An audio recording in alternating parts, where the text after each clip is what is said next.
Halo teman-teman, apa kabar? Senang banget bisa ketemu lagi. Hari ini kita bakal ngebongkar sesuatu yang luar biasa. Sebuah naskah kuno dari Banten yang isinya, wow, tentang sebuah ilmu legendaris.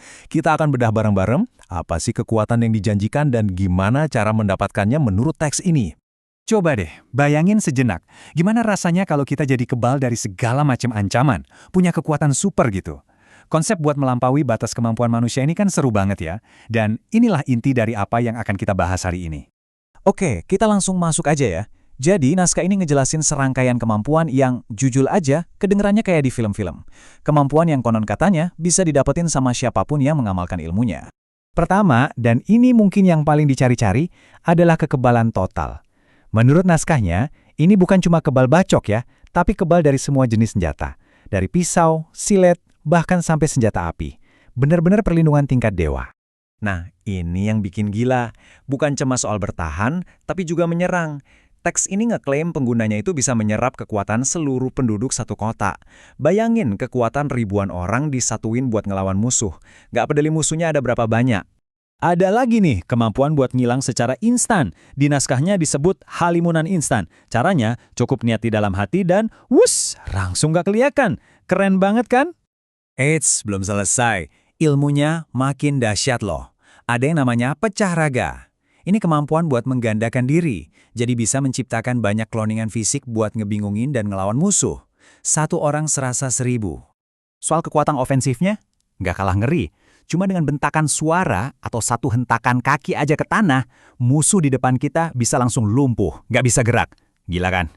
Dan daftarnya masih panjang banget. Coba lihat, bisa bikin awet muda, punya daya pikat yang kuat, bisa menundukkan makhluk lain, terus ada perlindungan dari kutukan atau santet, bahkan dijaga sama 40 macan gaib. Dan yang terakhir ini, wow, jasadnya konon bakal tetap utuh setelah meninggal. Benar-benar paket komplit. Nah, pertanyaannya sekarang, gimana caranya dapetin semua kekuatan super ini? Oke, sekarang kita beralih ke bagian ritualnya. Karena di naskah ini dijelasin langkah-langkah spesifiknya. Jadi, prosesnya itu ada 3 tahap yang jelas banget. Dimulai dari mandi suci sebagai persiapan, terus dilanjutin dengan mengonsumsi media tertentu kayak air dan kapsul khusus, dan puncaknya, ini yang paling penting, adalah wirid atau merapalkan doa inti setiap malam. Nah, jantung dari semua ini, kuncinya ya ada di doa dan rapalan-rapalan spesifiknya. Inilah yang dipercaya bisa membuka semua kemampuan luar biasa yang tadi udah kita bahas.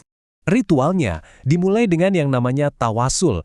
Ini semacam kirim doa gitu, buat menyambungkan diri kita ke jalur spiritual, para tokoh suci dan bersejarah. Istilahnya, kita minta restu dan keberkahan dari mereka. Ini dia bagian awal dari mantra utamanya, sebuah pernyataan niat yang sangat kuat, sebuah deklarasi pribadi untuk menyatukan ilmu legendaris ini ke dalam diri kita, ke dalam tubuh kita. Setelah niat, lanjut dengan memanggil bala bantuan spiritual. Coba bayangin, kita minta diiringi oleh 40 wali, 40 kekuatan keramat, sampai 40 macan Banten yang legendaris. Rasanya pasti aman banget ya? Nah, bagian ini benar-benar keren. Ini adalah doa untuk mengubah tubuh kita secara fisik. Benar-benar setiap bagian, dari kulit, daging, tulang, sampai sumsum, diminta untuk diubah jadi sekeras dan sekuat baja. Luar biasa. Dan sebagai penutup, rapalan ini diakhiri dengan permohonan karomah secara langsung kepada Sultan Banten dan dikunci dengan kalimat tauhid yang jadi inti dari akidah Islam. Ini menunjukkan akarnya yang sangat kuat.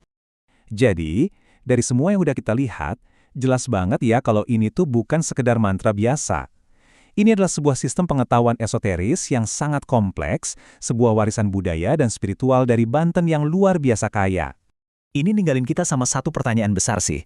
Di zaman yang serba canggih dan modern kayak sekarang, di mana sebenarnya tempat untuk tradisi-tradisi kuno seperti ini?